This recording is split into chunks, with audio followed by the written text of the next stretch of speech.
Minutos. Bienvenido, alcalde. Un gusto saludarlo. Buenas noches. Buenas noches, César. Un gusto como siempre. Gracias, alcalde. Bueno, hay que empezar hablando de lo que ha pasado esta jornada, fundamentalmente. El tema de la ley de organizaciones políticas, que ya está en un tratamiento y que prácticamente se ha aprobado en una instancia de comisión, va a pasar al Pleno para las elecciones primarias en las organizaciones políticas. ¿Qué opinión le merece? Yo decía esta mañana, César, que no puede aprobarse una ley que regule el sistema electoral, el sistema de partidos políticos, sin escuchar al órgano electoral y sin escuchar a los partidos políticos, ¿no? Yo decía un poco en broma, si finalmente van a aprobar esta ley, deberían cambiarle de nombre, deberían ponerle ley de favorecimiento al movimiento al socialismo, porque en el fondo se trata de una ley que por los plazos que se están poniendo, pareciera beneficiar únicamente al partido de gobierno. En sí la ley no es mala, es una buena ley, que además, debo decir ahí, el Tribunal Electoral ha construido esa ley en seminarios, en talleres, en discusión con los partidos políticos, etcétera, etcétera. Y claro, esta figura de las primarias, que es buena, como ocurre ciertamente en todos los partidos, en todos los países, requiere de una ingeniería, pues, ¿no?, de prepararse para hacer eso, y seguramente el Tribunal Electoral también requiere de tiempo para adecuarse a una cosa así. Pero además, siendo una ley de partidos políticos, ¿cómo se puede excluir de la discusión a los partidos políticos? Ahora, y hoy día sale, además, en la tarde el Tribunal Electoral diciendo que es inaplicable. Entonces, no, sería un gravísimo error que el gobierno insista en una aprobación atropellando al Tribunal Electoral, atropellando a los partidos políticos simplemente por sus intereses, cuando se supone que es una ley, César, que tiene que mejorar y tiene que perfeccionar el sistema de partidos políticos. No es una ley para un partido, como ellos pareciera la están entendiendo. ¿Cuál es el argumento que tiene el partido de gobierno? Es para democratizar, que las bases puedan elegir a sus dirigentes en una primera instancia y a sus candidatos, cosa que no se hacía antes. Es el argumento que maneja el movimiento al socialismo. Como usted lo plantea, está bien, perfecto, la idea está bien. Como idea está bien, por supuesto, democratizar los partidos, perfecto, pero el propio tribunal, que es el proyectista de la ley, dice, no podemos hacer esto en 3 meses. Ese es el problema. ¿Por qué no se puede hacer en 3 meses? Porque imagínate lo que significa este cambio en general del sistema de partidos. Significa que las propias organizaciones ajusten sus mecanismos internos. Significa que se desplieguen al interior de los partidos una serie de formalismos y seguramente procedimientos para las candidaturas, y seguramente el órgano electoral necesita sobre todo también adecuarse a una figura que es muy nueva y que cambia el sistema de partidos políticos en el país. Eso no se puede hacer en 3 meses. ¿Por qué entonces, preguntémonos, por qué el movimiento al socialismo está agilizando esto y cambiando el proyecto original? Porque el proyecto original que envió el Tribunal Electoral decía que las primarias se iban a implementar para las próximas elecciones. Claro, era razonable porque ahí tienes tiempo para hacer todo lo que hay que hacer. Pero ¿por qué el movimiento al socialismo, que se dice en sí mismo muy democrático, modifica algo que no le afecta a él precisamente, sino a los demás partidos políticos? Y es claro, porque está buscando en primer lugar legitimar una candidatura, una repostulación que ha sido rechazada por la gran mayoría de la población en un referéndum. Pretende que los partidos políticos muestren sus cartas hoy, a un año de las elecciones, y se sepa quiénes van a ser los candidatos. Fuerza a que se realicen alianzas de los partidos políticos hoy día, antes incluso de las primarias, de tal manera que el movimiento al socialismo tenga un gran tiempo, seguramente, para desprestigiar, para hacer campaña en contra de quienes resulten candidatos, mientras ellos pues están en campaña sin ningún inconveniente y sin ningún problema. O sea, tiene una intencionalidad política. Tiene una intencionalidad política. Si lo que se buscara es verdaderamente fortalecer el sistema de partidos, primero se escucharía pues a todos los partidos, como hizo el Tribunal Electoral, que convocó a seminarios, a talleres. Yo digo, imagínate todos los recursos que se han gastado para construir una ley adecuada, y que de la noche a la mañana se tire por la borda eso y se cambie simplemente por un interés muy concreto del partido de gobierno. Es un error. Y además yo creo, César, es un error político del propio partido de gobierno, que a veces se lo ve enceguecido con las cosas, ¿no? Porque yo creo que esta decisión de atropellar nuevamente las cosas y las posibilidades de cambiar el sistema político, a la larga generan rechazo en la gente. En lugar de generar adhesión en las políticas del gobierno, rechazan adhesión porque la gente se está cansando y cansado de ver cada momento decisiones equivocadas, decisiones arbitrarias y sobre todo atropellamientos. Entonces, yo creo que es un error político también del gobierno, más allá de que viabilice o no la candidatura del presidente Morales. Creo que es una equivocación y ojalá el Parlamento reconsidere sobre todo los tiempos, no la ley. La ley es buena, César, sí. Lo vuelvo a decir. Además, debo señalar que el propio tribunal ha acogido varias recomendaciones que hicimos nosotros y sugerencias sobre el tema del transfugio, sobre el tema de la violencia política a las mujeres, etcétera.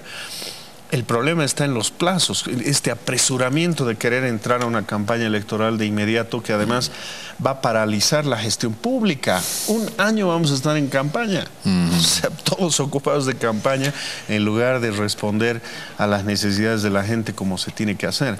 Pero bueno, yo espero que todavía reflexionen los parlamentarios, retrocedan con este atropello y pues se retomen las cosas de manera ordenada y lleguemos el próximo año a unas elecciones de manera tranquila y de manera adecuada y en orden, sobre todo como todos esperamos. Bueno, son puntualizaciones que no solamente las hace en esta oportunidad el alcalde Luis Revilla esta noche, pero también las han hecho algunas organizaciones políticas y líderes políticos de oposición que han observado exactamente lo mismo, y además hay un comunicado del Tribunal Supremo Electoral, del órgano electoral, sobre este aspecto. Sí, seguramente seguiremos hablando del mismo un poco más adelante. Otro tema también que nos ha preocupado, alcalde, es justamente la unidad de fiscalización, la UIF, ha publicado las cuentas bancarias de varias autoridades, presidente, vicepresidente. Ahora el alcalde Luis Revilla también ha solicitado que se hagan públicas sus cuentas bancarias. En realidad yo fui el primero en solicitarlo en abril de este año. Antes. Sí, mucho antes. De las primeras autoridades. Sí, claro que sí. Y lo hice a raíz de una calumnia que se hizo de manera pública, incluso por autoridades municipales, que señalaban que el alcalde de La Paz tenía 5 millones de dólares en sus cuentas, producto de algún proceso irregular de contratación. Bueno, yo en esa oportunidad dije, el día que demuestre que esto es mentira, voy a iniciar los procesos legales a todos quienes efectivamente han difamado mi honor y mi integridad, porque no se puede, César, por más adversario político que fueras, no puedes tú agarrar, inventarte una cosa de ese tamaño que sale en todos los medios de comunicación, que afecta tu credibilidad, no solamente como funcionario, sino incluso de los amigos, de la familia. Imagínate el daño que te causan cuando hacen una calumnia de ese tamaño. Bueno, yo pedí entonces en abril, al día siguiente que salió esta noticia, yo pedí que se levante mi secreto bancario y que se verifiquen, como lo ha hecho la Unidad de Investigaciones Financieras, todas mis cuentas y todos mis movimientos bancarios desde hace 10 años aproximadamente. Y el resultado que ha publicado y que también me ha llegado a mí de manera formal de la UIF es que efectivamente lo que yo tengo en mis cuentas corresponde a lo que gano como funcionario público. Yo no soy empresario, no tengo otro tipo de negocios, nada. Yo vivo de mi trabajo y específicamente de mi sueldo de funcionario. Tengo una deuda de una casa que hemos comprado con mi esposa, que la voy a seguir pagando 15 años más. Tengo una deuda de un vehículo que hemos comprado y que lo vamos a seguir pagando también con nuestro trabajo, pero no hay más. Y eso es lo que justamente refleja este reporte de la UIF.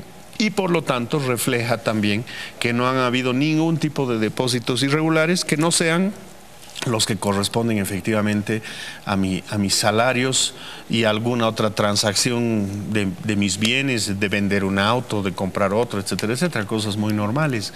Y por lo tanto, como he señalado, pues vamos a iniciar las acciones legales y estas personas van a tener que ir a explicar por qué mienten, por qué calumnian, por qué difaman de semejante manera, por más que seamos adversarios políticos. Y creo que es un buen ejemplo y un buen precedente para que no tan alegremente, y lo digo para cualquier autoridad y lo digo también para cualquier miembro de una organización política, sea de la oposición, sea del gobierno, no se puede difamar de esa manera a nadie, a ninguna autoridad. No se puede mentir, no se puede calumniar a ninguna persona, así no estés de acuerdo con sus ideas, así no estés de acuerdo con su visión política, no se puede hacer. Y ojalá la justicia siente un precedente respecto a estas mentiras y calumnias que se han hecho a partir justamente de las pruebas de una entidad, que es una entidad que forma parte del gobierno y que ha hecho toda la investigación del caso. Alcalde, usted ha solicitado esto en abril de manera voluntaria por una calumnia. Ahora, a partir de ahora, la UIF va a exigir que todas las autoridades en función pública, tengan la obligación de pedir se levante el secreto bancario. Entiendo que no es posible, César, porque es una decisión voluntaria, ¿no? No es un requisito. De hecho, ese levantamiento que yo he hecho va a durar hasta que yo deje de ser autoridad y deje de ser alcalde de La Paz. Es más un tema de decisión personal, creo, de ética personal, que sí deberían cumplirla todos los funcionarios públicos, así debería ser. Entiendo que obligación por convenios internacionales y otro tipo de cosas no es precisamente posible, pero ojalá todas las autoridades pudieran efectivamente levantar su secreto bancario y permitir que sean públicas sus cuentas de tal manera que la ciudadanía conozca también cuáles son los ingresos, cuál es su patrimonio y que mientras están ejerciendo funciones públicas no exista ningún tipo de irregularidad que genere susceptibilidad en los ciudadanos. Lo que pasa, y usted lo sabe, alcalde, y lo sabe toda la población, hay una susceptibilidad, porque ¿qué sucedió hace tantos años atrás? La historia del país nos ha demostrado de que algunos funcionarios públicos, políticos fundamentalmente, en funciones de gobierno, estatales, etcétera, etcétera, han utilizado los pocos recursos de los bolivianos para enriquecerse personalmente, para enriquecer sus bolsillos. Entonces, esa susceptibilidad existe en este momento.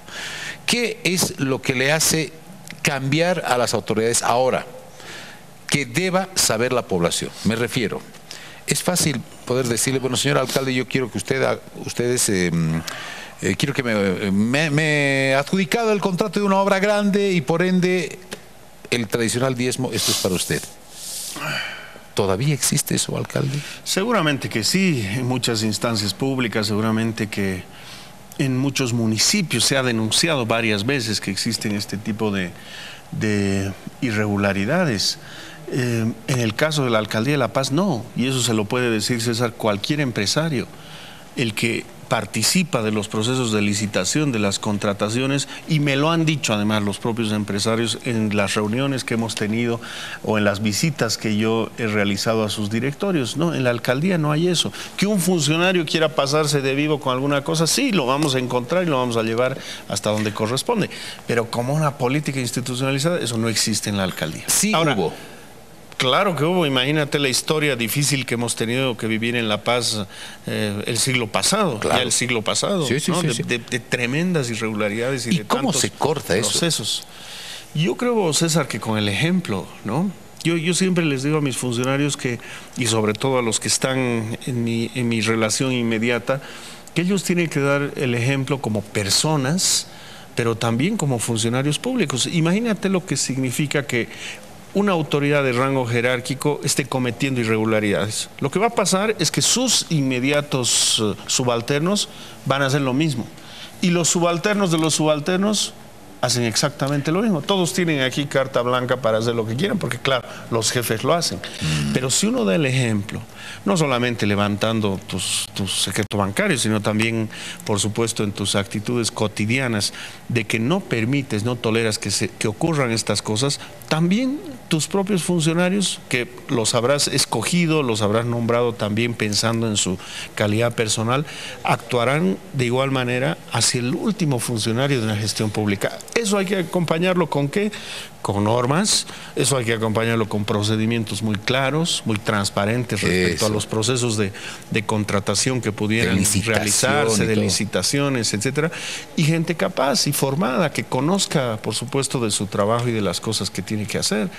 Yo creo que La Paz ha construido esta institucionalidad, además transparente y eficiente, justamente porque ha hecho esto, ha generado normas, ha generado procedimientos y tiene un equipo de gente de trabajo, en algunos casos de muchos años, otros más jóvenes, que están comprometidos con la ciudad y que no están pensando en hacerse millonarios de la noche a la mañana, en absoluto. O sea, entonces creo que hay varios factores que tienen que ver con la corrupción, pero como en todo y como dirían las abuelas, pues el ejemplo es también, yo creo, mitad del camino, ¿no? Y esa es la susceptibilidad, la eterna susceptibilidad que existe y absolutamente legítima del ciudadano. Pero lo que usted acaba de mencionar es importante. Cuando el presidente del Estado anuncia la elaboración de una ley contra la mentira, pues salen muchas respuestas de la oposición sobre hasta la ex magistrada Silvia Salame decía, debe ser una broma, ¿no? Sobre la intención de hacer una ley contra la mentira, como si una ley fuera a coartar una decisión estrictamente personal o una acción personal de alguien, mucho más de una autoridad. ¿Qué es lo que se debe hacer? ¿Qué es lo que se debe construir en todo caso, pues, alcalde? O sea, usted como autoridad, ¿qué podría decir de eso? Pero además, educación, César, ¿no? Formar en valores, trabajar mucho más en esa dirección con los más jóvenes, con nuestros niños, como han hecho otros países. Hay países donde ciertamente los niveles de corrupción son muy bajos y tienen que ver mucho con la educación de la gente, tiene que ver mucho con los controles que existen, entre ellos, por supuesto, los controles sociales hacia las autoridades y con estos otros mecanismos, ¿no? De verdad. Yo estuve en China hace un par de semanas, César, con motivo del embarque de la flota del Puma Katari, y por ejemplo, ahí me contaban que está prohibido que cualquier funcionario público sea socio o tenga una empresa privada. No puede, tiene que escoger. O se dedica a sus negocios privados o se dedica a ser funcionario público. Y eso me parece a mí fantástico, me parece una gran cosa, sí, ¿no? Por ejemplo, ¿no? Entonces hay países que han avanzado mucho en esto. No significa que existe cero corrupción, porque también la humanidad no es perfecta, pero al menos los niveles son muy bajos, ¿no? Hay más controles. Hay muchos más controles. Y sanciones también. Hay muchas más sanciones muy rigurosas. Bueno, en China es pena de muerte para estas cosas, ¿no? Sí. Eso también seguramente cuenta, el tener sanciones rigurosas. Y no estoy de acuerdo con la pena de muerte, pero claro, cada país tiene sus propios mecanismos, ¿no? Y por ejemplo de que los intereses no se mezclen, ¿no? Si uno tiene un interés privado o quiere ser funcionario público, claro que elija, pues, ¿no?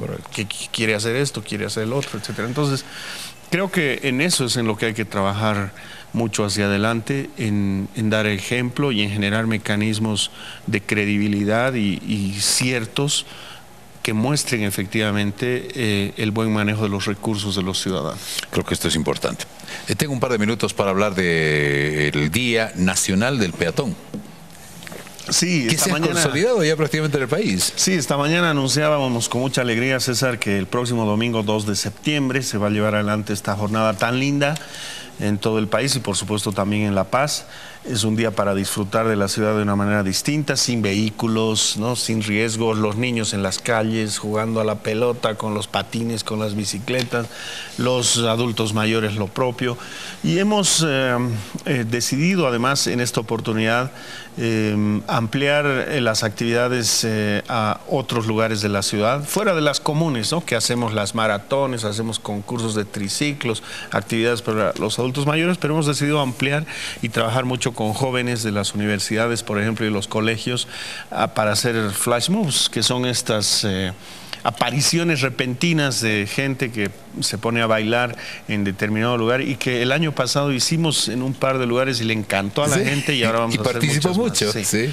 Y la otra innovación que estamos planificando para este próximo domingo es el urbanismo táctico, que es algo que se hace también en otras ciudades y que consiste en que en una jornada como esta, por ejemplo, la del Día del Peatón, los ciudadanos, con un poquito de pintura, con un poquito de elementos que el gobierno municipal va a proveer, puedan pintar un área determinada de la ciudad, puedan remarcarla, puedan ordenarla, ¿no? Y es una cosa divertida que se hace con la gente, que se hace con los niños y que embellece la ciudad.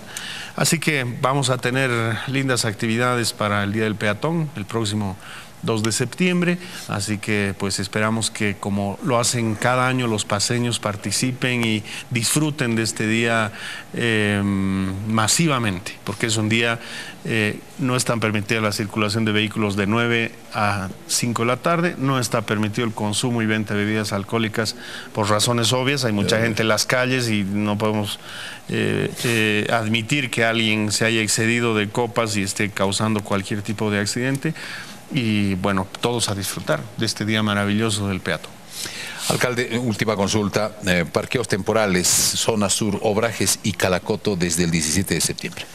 Hemos hecho una evaluación, César, muy rigurosa respecto al proceso que se ha desarrollado en Sopocachi con los parqueos tarifados. No solamente nuestra evaluación, sino que hemos hecho encuestas a los usuarios ahora en Sopocachi, y verdaderamente los resultados son muy positivos. Se ha ordenado el área de Sopocachi, tenemos mayor fluidez vehicular, pero sobre todo se ha democratizado el uso del espacio público, que es de todos, no es de una persona. Antes una persona venía, se parqueaba, se quedaba todo el día y era dueña de la calle. Ahora no, ahora se ha democratizado. En lugar de parquear una persona, lo hacen al menos 4 personas al día. Y entonces, con ese resultado, estamos yéndonos hasta Obrajes y Calacoto en la zona sur, hasta la calle 15, esa es la primera fase, para lograr lo mismo, que se ordenen las vías, que haya mejor circulación, que se democratice el espacio. ¿Que ese es el objetivo? ¿O el objetivo es recaudar recursos, alcalde? No, porque los recursos que se recaudan, César, alcanzan específicamente para financiar el mismo proyecto. Es decir, recaudamos determinada suma de dinero y eso sirve para contratar a la gente, para contratar los equipos, para pagar las telecomunicaciones. No da para más, pero ordena la ciudad, democratiza el espacio público, que es finalmente lo que todos queremos en La Paz. Alcalde, en Sopocachi, digamos, en el área de Sopocachi, en varias calles, muy cerca a la Plaza Baroa, Plaza España, hay parqueos privados donde la gente puede dejar sus vehículos también, que en lugar de dejarlos en la calle. Pero si la idea es dejar las vías libres de vehículos, se deberían crear más parqueos, o por lo menos informar a la ciudadanía qué cantidad de parqueos privados hay en la zona sur. No sé si en Obrajes hay parqueos privados, hay muy pocos, en Calacoto peor, sí. Pero se tendrá que hacer una información por lo menos para que la gente sepa dónde puede ir a dejar sus vehículos. No se trata, César, de no permitir el parqueo. Se trata de definir en qué calles y en qué áreas se puede parquear, ¿no? Entonces, no es que vamos a prohibir el parqueo en Obrajes o en Calacoto, es que vamos a señalar con claridad en qué calles sí se puede. Porque en estos barrios, al igual que ocurre en muchos lugares de la ciudad, después tenemos que ir a Miraflores, después tenemos que ir hacia la Max Paredes con el proyecto, claro, poco a poco. En estos lugares de la ciudad tenemos calles que son muy estrechas y que si uno se parquea en doble fila, genera un caos terrible. Esas son las cosas que estamos ordenando. Y paralelamente, estoy totalmente de acuerdo, construir parqueos. Ya hemos licitado la construcción y concesión del parqueo en la Simón Bolívar. Vamos a construir los parqueos en el estadio. Estamos con proyectos también para la zona sur, para Calacoto. Hay distintas iniciativas privadas en distintos lugares de la ciudad. Entonces sí, vamos a acompañar este proceso de ordenamiento de las vías con la habilitación de más parqueos. Eso es obvio. Pero también en estas calles se va a poder parquear, solamente que de manera ordenada y no arbitraria como ocurre hasta el día de hoy. En algún momento, y se escuchan algunas expresiones, digamos, legítimas y democráticas de la ciudadanía, decían, pero si el alcalde y el gobierno municipal están pensando implementar este tipo de parqueos, hay muchas dificultades en áreas comerciales, como por ejemplo la Uyustus o la Eloy Salmón, donde uno va con su vehículo porque no le queda otra para llegar a este lugar y hace un parqueo momentáneo. Pero no encuentra un parqueo momentáneo porque los comerciantes están con sus cajas y ocupan sus espacios. Sin embargo, ellos sí tienen derecho a parquear sus vehículos particulares y no así el usuario. Allí no se podría hacer algo. Por supuesto. Lo mismo ocurría en Sopocachi, ¿no? No es que no. Claro que sí. Lo mismo ocurría en Sopocachi con algunos locales comerciales e incluso con algún otro tipo de actividades. Y lo hemos ordenado. Por eso decía, es poco a poco, ¿no? Hay que ir con calma, ¿no? Las cosas no se hacen por arte de magia. Estamos yendo a Sopocachi, ahora vamos a ir a la zona sur, luego a Miraflores, que es parte del centro, luego a la Max Paredes. Bueno, poco a poco, ¿no? No es un proceso que se pueda hacer de la noche a la mañana, que requiere varias otras medidas en distintas zonas de la ciudad, pero sobre las que estamos avanzando. Entonces es paulatino, es un poquito de paciencia, pero sí, vamos a llegar también a estos sectores, porque justamente lo que estamos buscando, César, es que la gente que, por ejemplo, va hoy día a Sopocachi, que es donde ya ha funcionado el plan, y tiene una consulta médica, va ahí, puede parquear el automóvil, quedarse una hora, pagar 5 bolivianos e irse. Viene otra persona, hace uso de ese mismo espacio. Y no como ocurría antes, que una persona se quedaba ahí todo el día, ¿no?, beneficiándose ella misma del espacio público y no permitiendo que hayan más espacios para la gente. Eso es lo fundamental del cambio. O que otras personas se puedan beneficiar. O que otras personas se beneficien. Alcalde, ¿cuánto se recauda por este trabajo y qué se hace con ese dinero? Como acabo de decir, la recaudación son como 50.000 bolivianos y eso nos permite contratar a la gente, porque contratamos gente para que haga este trabajo. En la evaluación que mostrábamos ayer, cerca de 60 jóvenes son los que se han beneficiado con tener un empleo y además poder seguir sus otros estudios haciendo este trabajo del parqueo tarifado. Hemos incorporado incluso a los cuidadores de vehículos que existían antes en Sopocachi también para que sean parte del proyecto. Ha habido mayor seguridad, además, esa es otra evaluación importante. Si bien nuestros funcionarios no pueden apresar a alguien y detener porque no tienen funciones policiales, su presencia ha ayudado a que haya mucho más seguridad en todo el área de Sopocachi respecto al cuidado de los vehículos. Entonces, es otro beneficio adicional. Pero bueno, como digo, estos recursos no alcanzan sino para financiar el mismo proyecto. El sueldo de estas personas, sus equipos de comunicación, el pago del sistema y de las telecomunicaciones. Y estos dos proyectos, es decir, ya para cerrar, de Obrajes y de Calacoto, ¿cuánto se piensa generar? Lo propio. Lo propio, porque aún fuera un poco más o un poco menos, se trata de más gente o de menos gente. Pero va a ser para lo mismo. Dependiendo de las áreas, pero es exactamente lo mismo, ¿no? Y la compra de señalización y alguna cosa más. Entonces, no son grandes recursos si uno los ve en el conjunto del funcionamiento del proyecto. Y además debo decir, César, que cuando hemos elaborado el proyecto, el primer análisis que hemos hecho es si iba a ser sostenible el proyecto. Porque si no era sostenible era muy complicado sacar recursos de otro lado para esto. Pero si lo podíamos hacer sostenible en márgenes razonables, podía funcionar. Y efectivamente ha funcionado en esos márgenes razonables de recaudación y del pago que significa la tarifa o el parqueo tarifado. Bien, alcalde, muchas gracias. Hemos abusado un poquito del tiempo del alcalde Luis Revilla acá en la ciudad de La Paz y en el programa Que No Me Pierda. Gracias, alcalde, por habernos visitado y como siempre, será un placer tenerlo próximamente. Con mucho gusto, siempre. Un placer. César. Gracias, muy amable. Gana el Bolívar este fin de semana. Tigre, 3-1. Le he apostado antes del programa. Claro. Y aquí tengo varios testigos, ¿no? Está bien, está bien. Sí, correcto. No, vamos a la pausa, Naira, por favor.